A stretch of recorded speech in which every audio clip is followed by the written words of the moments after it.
Everyone, so in this video I'll be explaining how you can access the different logs available in the Fire server that will enable you to quickly debug complex analytical jobs. So first let's get to the administration section, and then we are going to click on the server logs. So here are the Fire server logs. These are the logs that are dumped when any service is accessed or any application is accessed. We also have Fire logs. So behind the scene there are a number of processes, Scala process and Python processes that would be running. This is going to be supporting interactive execution of your workflow.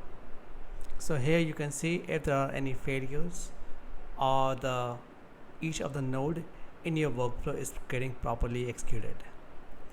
Then we have the Fire exception logs. Here you can see that if there are any errors that has been captured, then this is the place where you want to get into. And finally we have PySpark logs.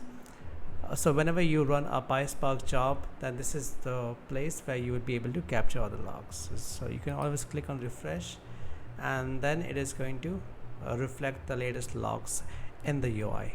So hope this particular video has given you a brief overview of how to use logs to debug your app, debug the different deployments of the workflow. Thank you.